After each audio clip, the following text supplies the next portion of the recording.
Olá, sejam bem-vindos ao primeiro episódio do Bola Lá, um talk show pensado por mim, um talk show pensado para gente boa, gente de bom coração, um talk show pensado para falar de futebol, que é uma das minhas grandes paixões, para falarmos de raízes, para falarmos de cultura, para falarmos de inquietações, mas principalmente para aqueles que estão aí em casa e que querem sentir-se reconhecidos, identificados e querem sentir aquele gosto à África, aquela proximidade àquele continente tão quente.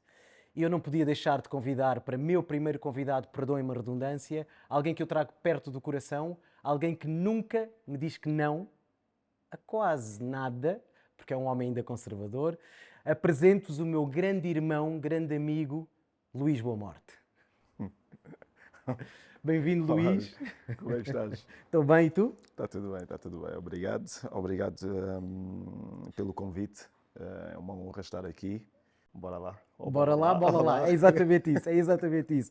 Luís, eu sei que agora estás num fluxo, num andamento muito grande de viagens, Londres, África, Portugal, chegas a Portugal, a Lisboa, vais para o norte.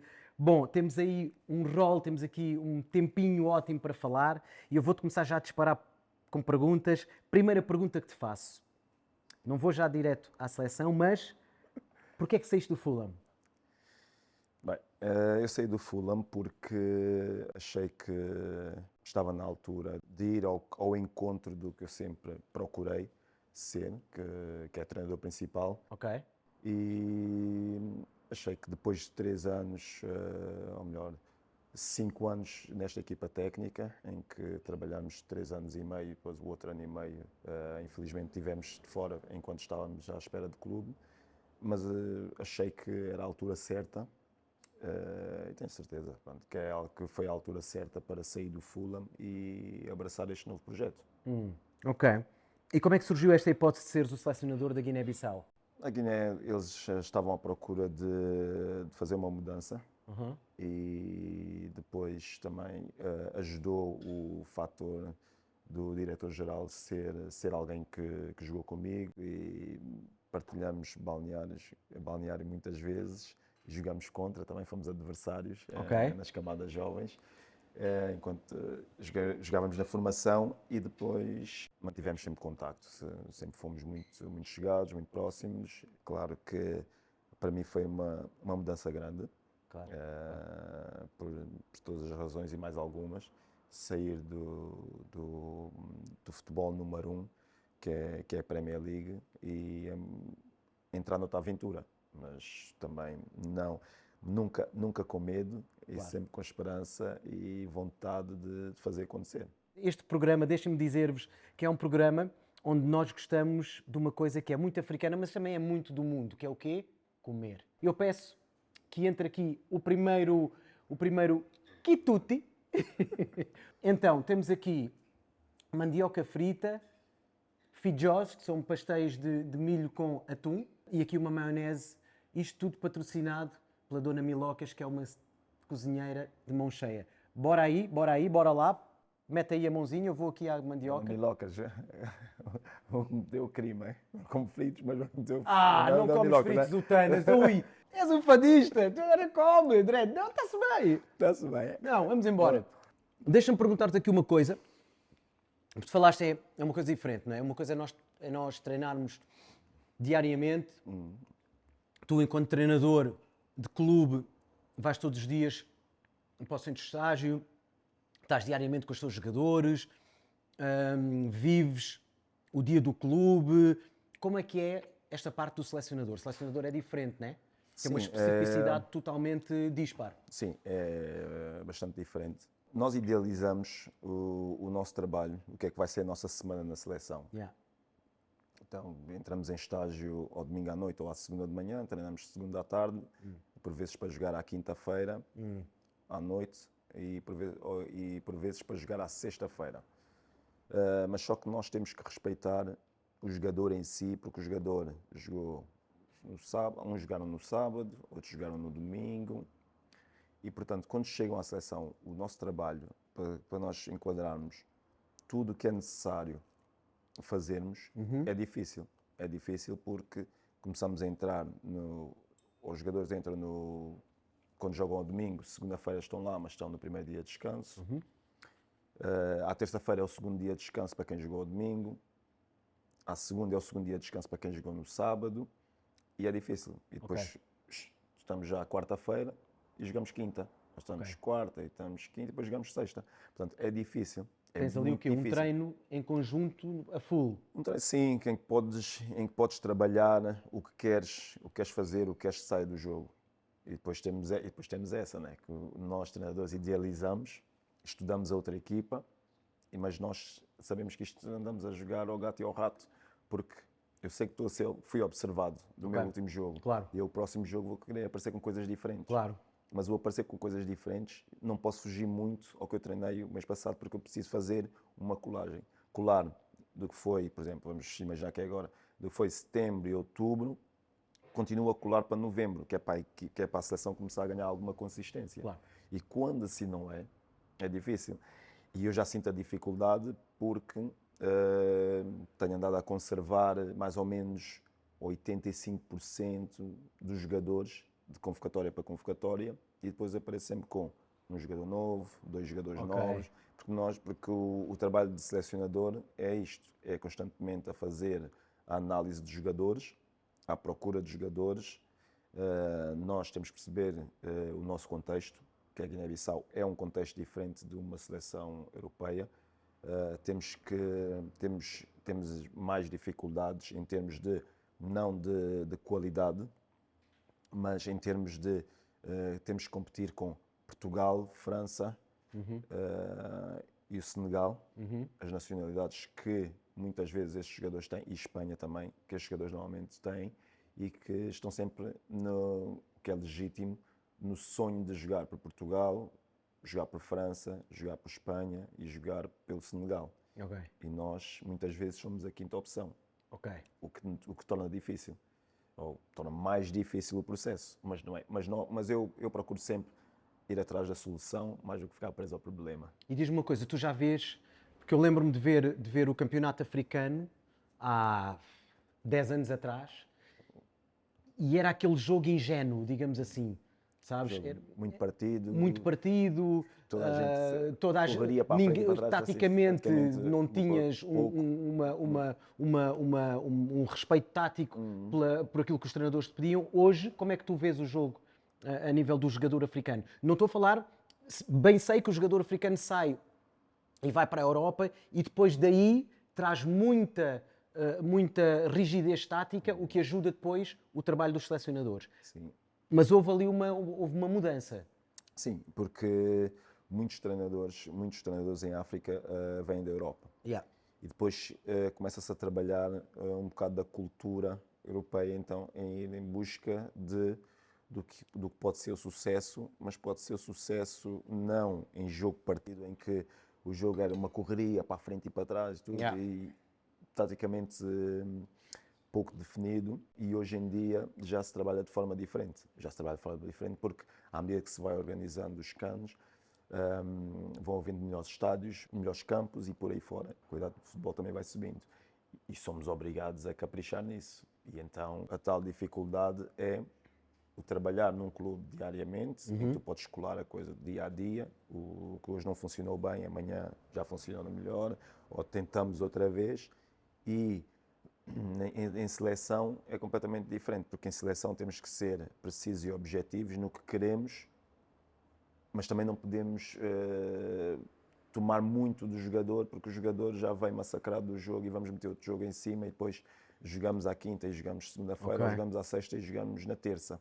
Portanto, e depois temos a dificuldade também que é as viagens dentro do continente africano, porque as ligações não são como na Europa, que são um bocado muito mais ligações e muito mais fácil de fazer, e nós em África não temos. Isso também nos complica a vida. E isso então, em termos de estarmos a jogar uma qualificação e teres que jogar, imagina, recebes jogadores no domingo ou na segunda-feira e depois tens que fazer 11 horas de avião Claro. para chegares lá ao destino, ou 10, 11 horas de avião para chegares ao destino onde vais ter o próximo jogo.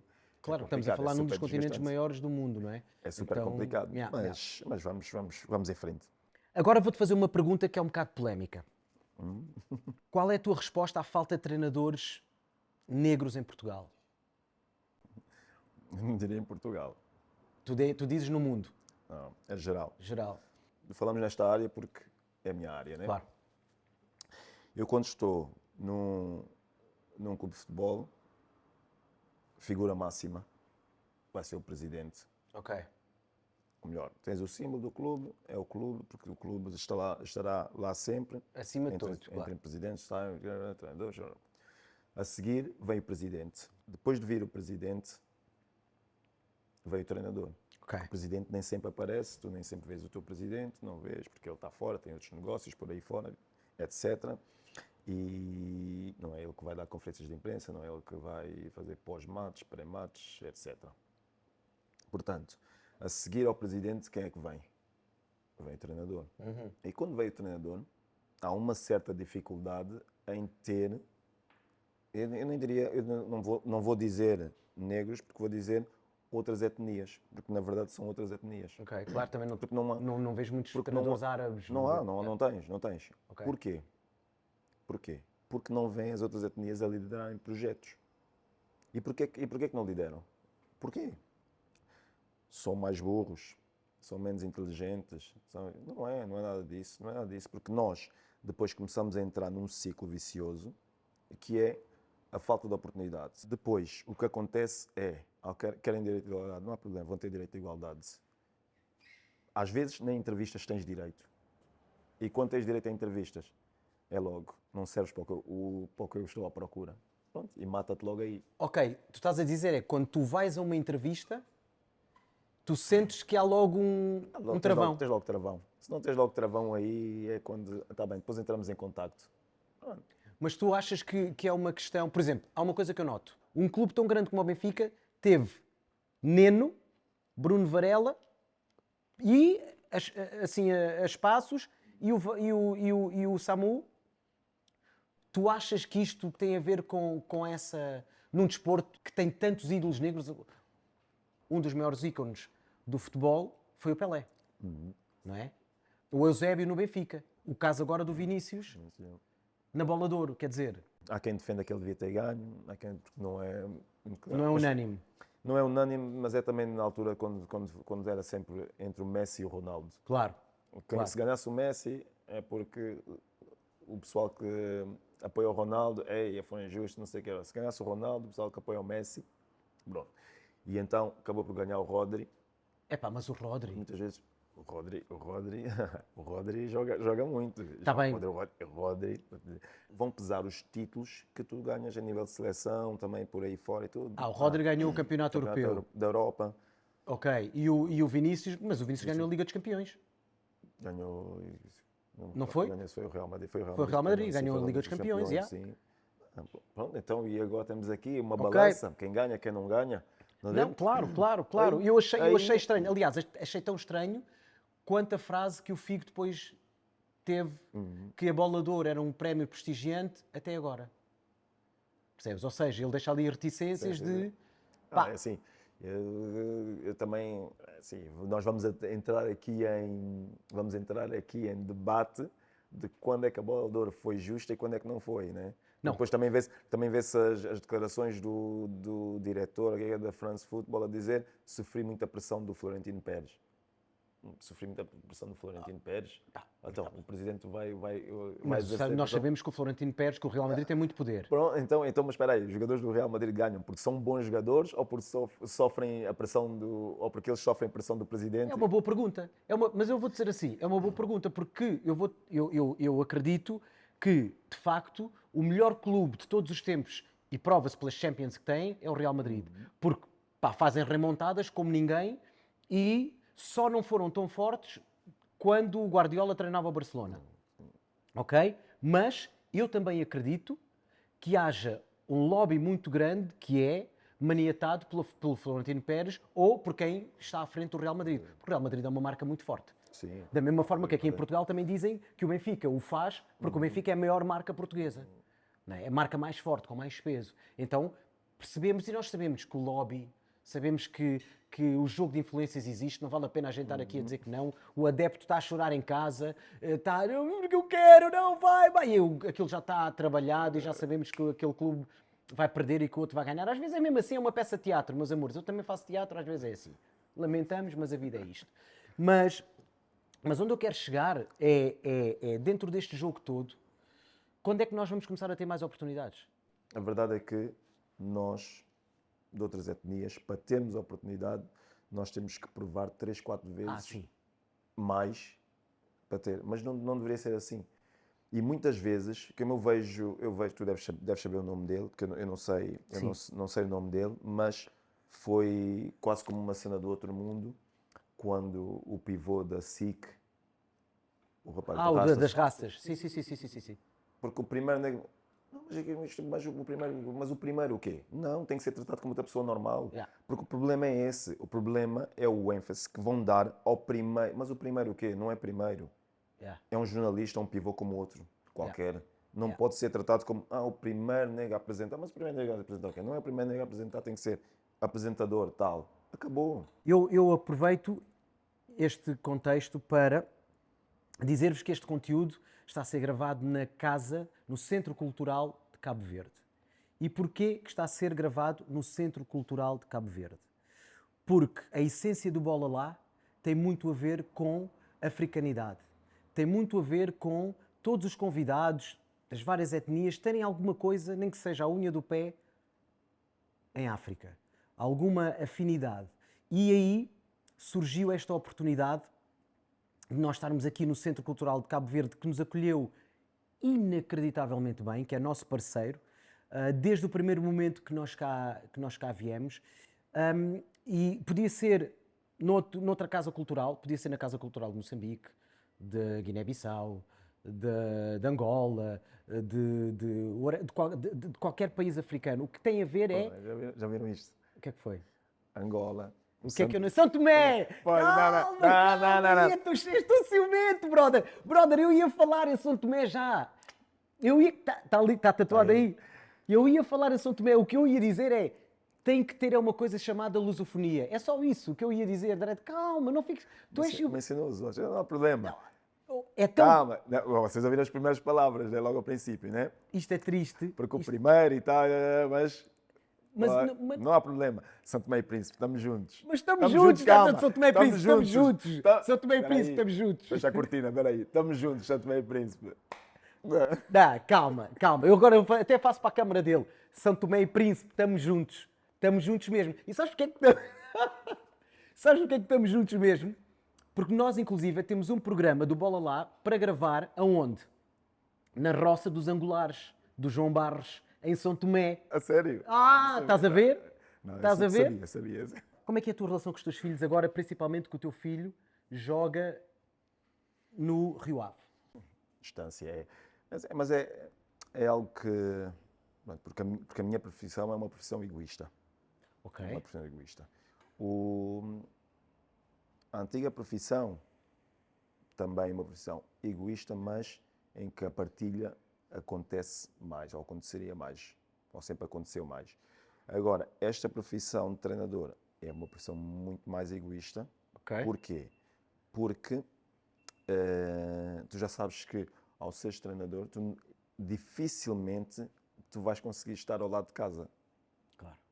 É difícil tu arranjares um clube que seja ao lado de casa Ok. e estás ali anos e anos a fio. Porque nós já sabemos que o seres treinador, a coisa tem que correr bem, tem que andar sempre a correr bem. Ok. 3, 4 jogos não correm bem, as dúvidas já aparecem e Claro. toda a gente esquece o projeto e ninguém se lembra de mais nada. Claro.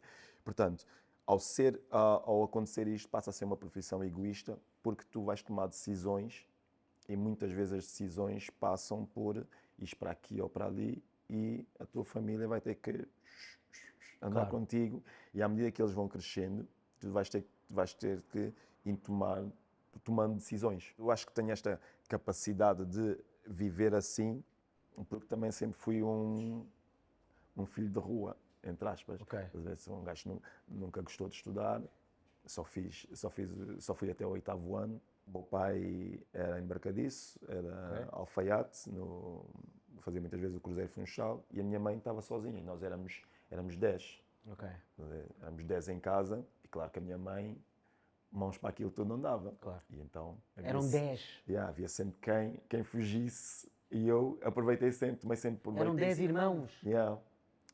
7 do meu pai e da minha mãe, depois mais 3 só do meu pai. E então eu aproveitei, eu andei sempre, eu fugia sempre.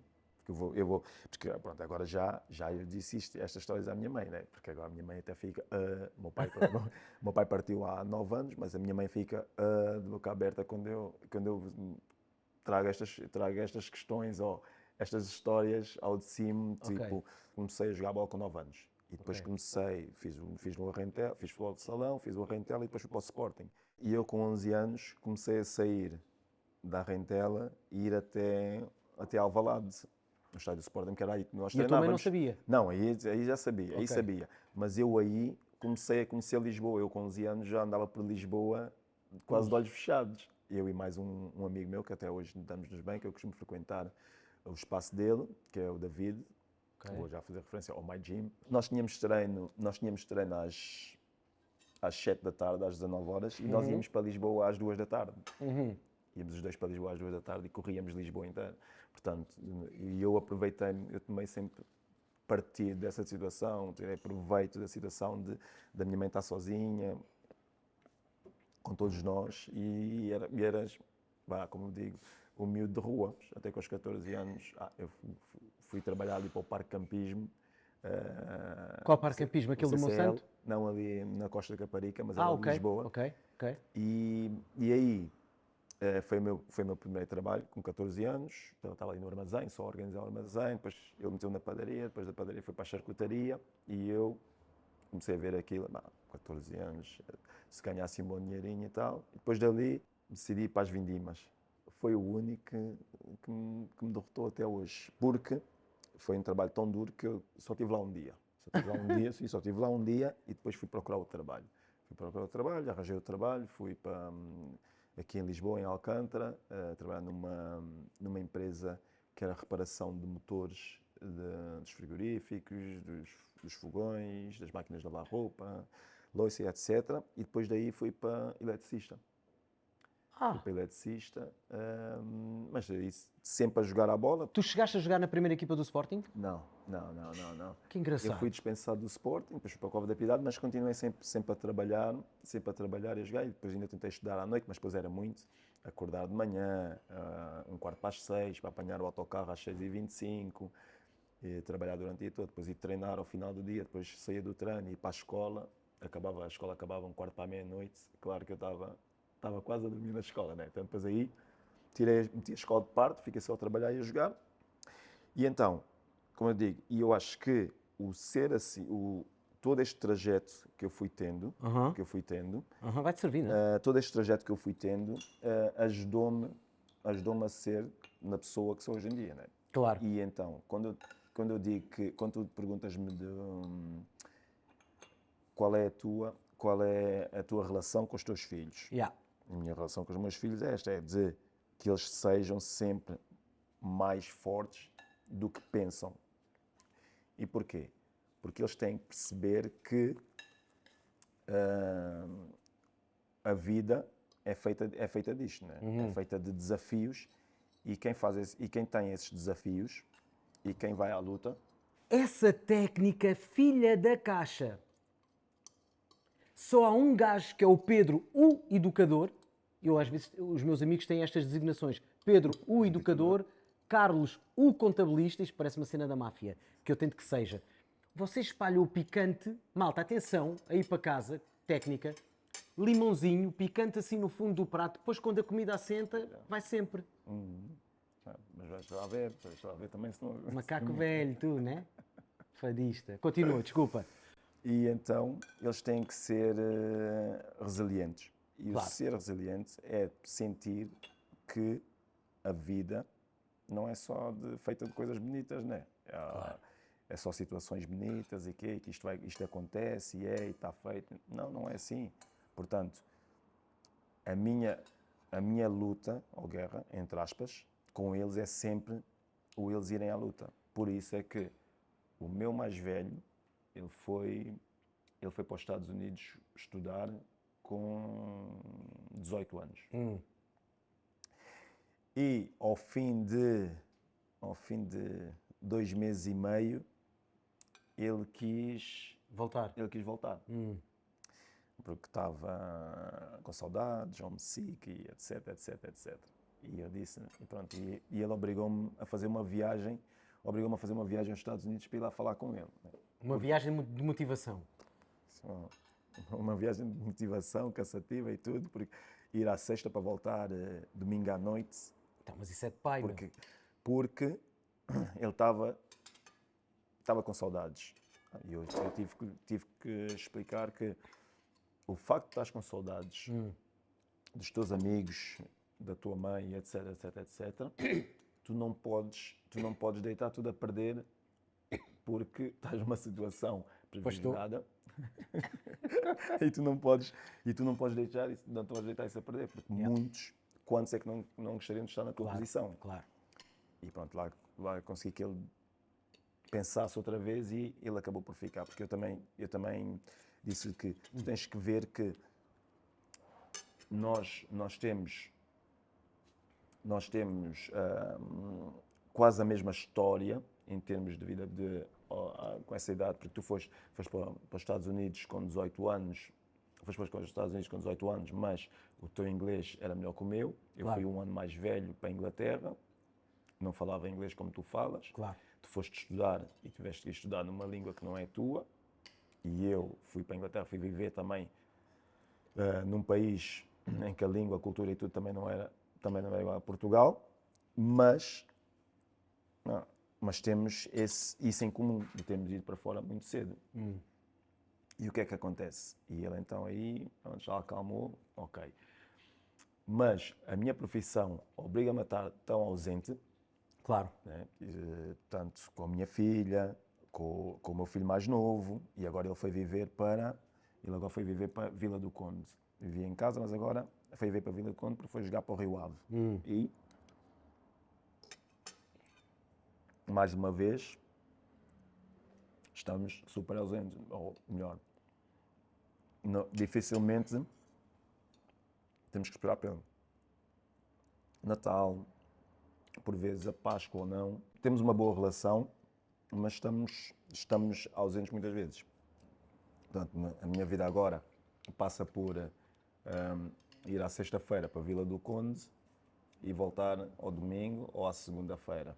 E depois arrancas para fora. E depois, às vezes quando tenho alguma coisa para fazer, ou tenho que ir ver os jogadores e tudo por aí fora.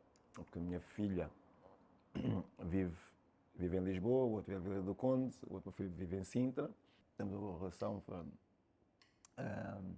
Eu e a minha filha é que nós chocamos às vezes um bocadinho mais por essas situações. Ela defende todas as causas. Não é que eu não defenda e é que eu não esteja de acordo, né? Mas às vezes temos visões diferentes. Um filho com 24, uma filha com 18 e um filho com 16. E eu tenho que ir ao nível deles, né? E eles que é que dizem? Hoje em dia, as músicas que eles ouvem e tudo. Eu adoro música africana, né? Música africana, Kizomba e tal, é a minha favorita. Mas depois, eu hoje em dia ouço muito do hip-hop português. Vou pôr aqui um hip-hopzinho Tuga. Até trago aqui para o pé do microfone. Olha, elas as duas olharam uma para a outra, é porque isto tem a ver com elas. Eu não conheço este mano que fez este som, mas isto é um ganda som. E eu ponho este som nas minhas aulas. E estas músicas têm muita qualidade. E o hip-hop que eles fazem, não está nada longe, muito pelo contrário. Para mim, o maior poeta de sempre, ou um dos maiores poetas de sempre da música, foi um tipo chamado Cazuza, que tinha uma música, e tem várias músicas incríveis, mas há uma música que se chama Faz Parte do Meu Show, que é qualquer coisa assim de fenomenal, que há de passar no genérico final aqui do programa. Mas onde eu quero chegar é, estes miúdos não só expressam tudo aquilo que eles passam, estás a ver? Isso é de valorizar sempre.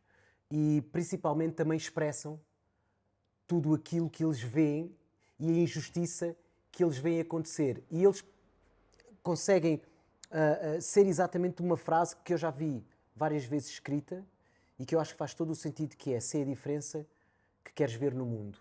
Porque se tu te puseres nesse lugar, a coisa funciona, não é? Porque se cada um de nós tentar ser a diferença que quer ver no mundo, então o mundo será um mundo muito mais perfeito, muito mais equilibrado. Dentro desta perfeição e deste equilíbrio, vou-te passar a fazer algumas perguntas assim mais rápidas. O que é que achas que vai acontecer ao Sporting com a saída do Ruben Amorim? Só o tempo dirá. O que é que achas do próximo treinador do Sporting ser um dos maiores sarrafeiros de Portugal, de nome João Pereira? Epá, não sei se era sarrafeiro ou não. Não sabes se é sarrafeiro? Malta, vamos pôr aqui o jogo Sporting Benfica na Luz, com a equipa do Jorge Jesus, em que o Ramírez jogava do lado direito. Acho que o João Pereira teve o cartão vermelho mais rápido da história dos derbys. Foi do género. Então vai começar o jogo, as duas equipas estão alinhadas, o árbitro dá pontapé de saída. Ele a pé juntos assim ao Ramírez. Vermelho direto. Estamos conversados. Mas tudo bem. Não sabes se é o melhor sarrafeiro, mas achas que vai ser um bom treinador?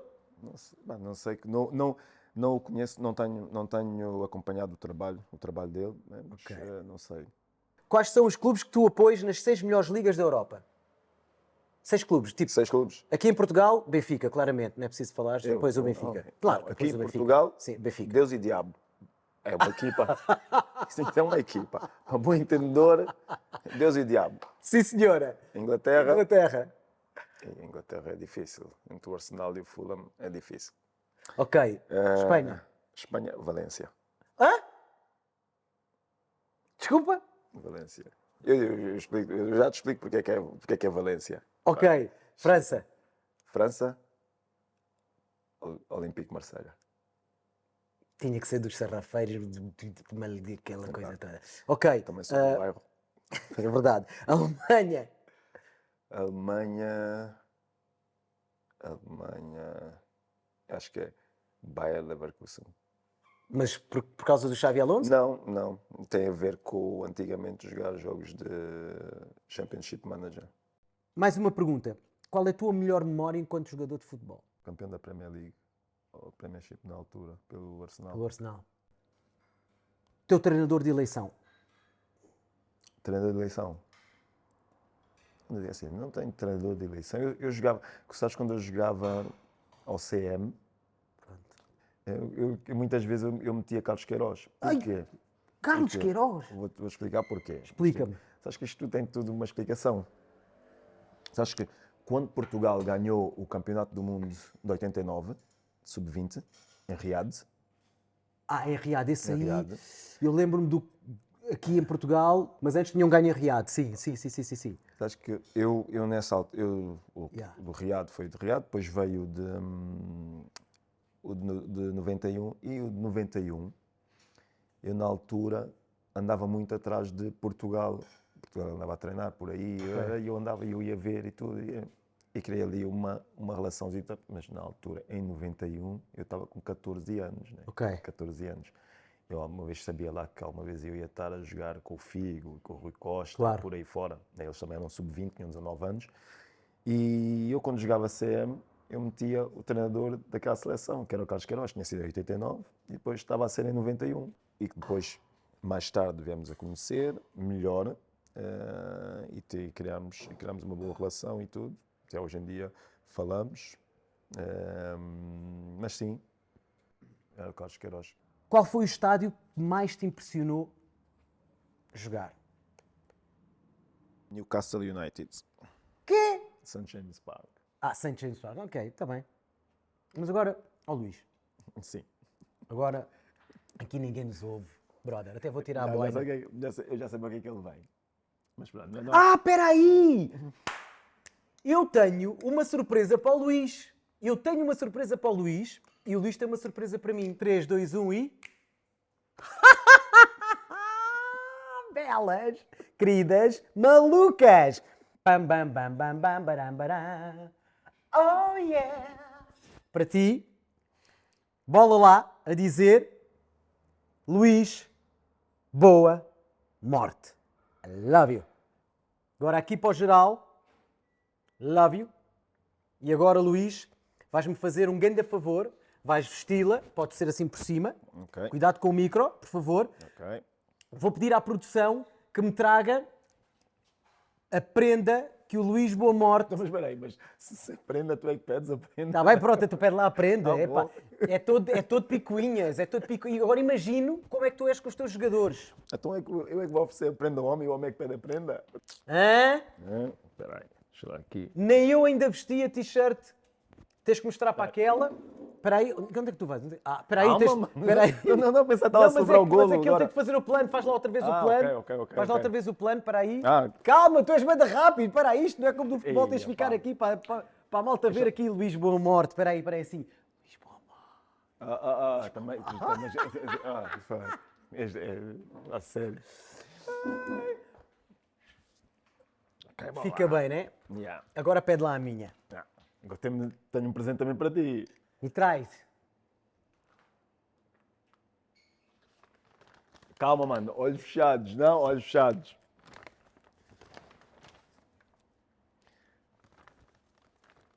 Aqui está. Dredd, queres um fadista? Dá-me lá, dá-me lá. Mas esta camisola tem uma história. Mas nós já vamos à história primeiro. Aqui está. Então, temos aqui do Fulham, mas eu fiz uma exigência, porque ele já me tinha oferecido uma. Do Fulham também, mas esta aqui tem o quê por trás? Hoje vou dormir com ela. Que assim... Agora conta lá a história da t-shirt. É assim. Se vocês forem ver, este patrocinador do Fulham, este patrocinador foi de 2020, nós estamos a 24, 25, portanto 22, 23, acho eu. O que é que isto quer dizer? Este menino, Temos uma vida muito agitada. este menino, já anda há 2 anos, ou melhor, este menino aqui anda há 2 anos quase com esta camisola na mala. Porque a gente... Porque, sim, é hoje, sim, está aqui. Sim, eu levo-te, levo. E depois, tem que ir fazer isto, tem que ir fazer aquilo. Já não dá hoje, já não dá nada. Então, isto tem de ser quase há 2 anos. É verdade. Eu acho que A última vez, sabes quando é que foi? Foi no dia em que eu acho que tu assinaste pela seleção. Tu não estavas no Estádio da Luz? Onde é que tu assinaste pela seleção? Da Guiné. Que eu sei que nesse dia nós falámos. E tu disseste, mano, estou aqui, estou no Estádio da Luz, tenho novidades, e eu até pensei que tu ias integrar a equipa técnica do Benfica, meu. Não te rias! Não te rias, tu vais lá bater com as costas. Não, mano, então, mas eu... Aí, Luís, vou-te só dizer assim, se tu fores lá bater com as costas, quer camarote ou lounge o ano inteiro. Vocês alguma vez estiveram no lounge do Benfica? Calma, mano, calma, estás emocionado. Vão ficar malucas. Ficar malucas. Aquilo é mentira o que eu estou a dizer? O lounge do Benfica é bom ou não é bom? 2. Tu és um fadista. Diz lá a verdade aqui, agora diz lá a verdade aqui para a gente fechar o programa, que eu tenho que fazer o final do programa. Diz lá a verdade aqui. Verdade do quê? Tu és benfiquista de coração desde nascença. Não, vou-te explicar como é. Para fechar o programa, vou-te explicar. Diz a verdade. Não vou dizer a verdade. Quem diz a verdade não merece castigo. Não, nenhum. Se tu disseres mentiras, Zero. vais ao castigo. 0. Eu quando era miúdo, o meu irmão mais velho levava muitas vezes ao antigo Estádio da Luz a ver as modalidades amadoras do Benfica. Eu fui para o Sporting com 11 anos. 11, 12, e depois fui dispensado, mas continuei a ver jogos do Sporting e tudo. Claro que ganhei o meu carinho pelo Sporting e tudo.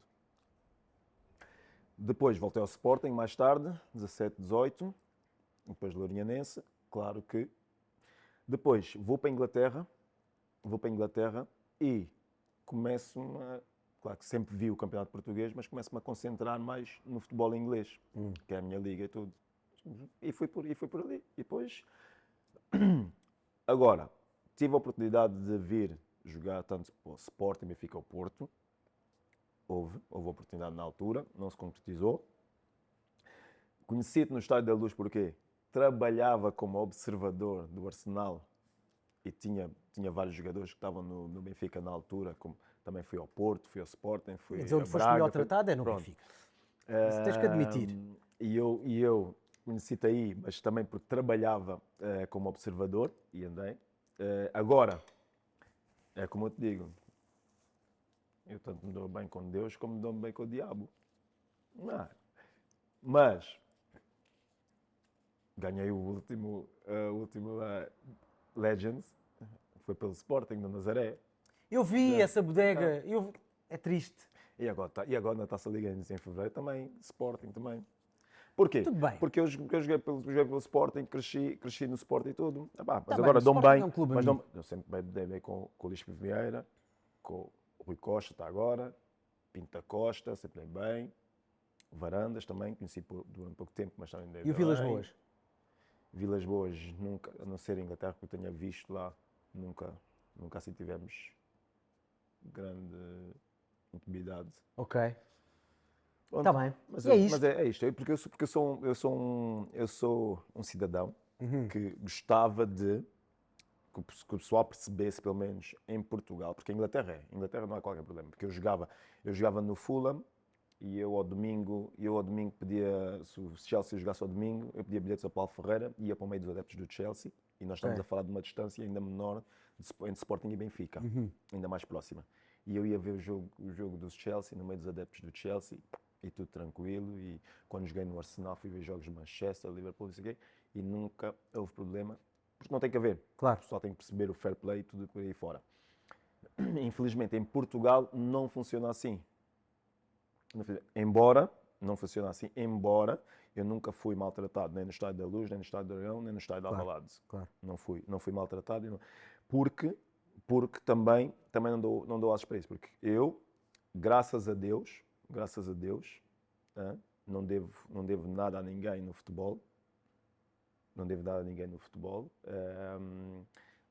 Sou grato a quem me deu a oportunidade e tudo por aí fora, mas, felizmente, não devo nada a ninguém. Portanto, eu gosto de ser aquele adepto que o meu filho mais velho é do Sporting, minha filha é do Benfica, e o meu filho mais novo é do Benfica, minha mulher é do Benfica. Se quiserem ir ver o Benfica, eu vou com eles, porque não devo nada a ninguém. Claro. Se o meu filho mais velho quer ver o Sporting, eu vou com eles, vou ver o Sporting. E na altura estava a Pinto da Costa, não sei o quê. Se eu tiver que ver o Porto, também vou ver o Porto e vou ver o Braga e quê, porque, eu se gosto de futebol, tenho que ter abertura para ver qualquer clube, em qualquer altura do ano, em qualquer estádio, porque eu não pactuo com. Por isso, Deus e diabo estão comigo, isso. estamos em grande. Obrigado a todos. Estamos a chegar ao fim do primeiro episódio.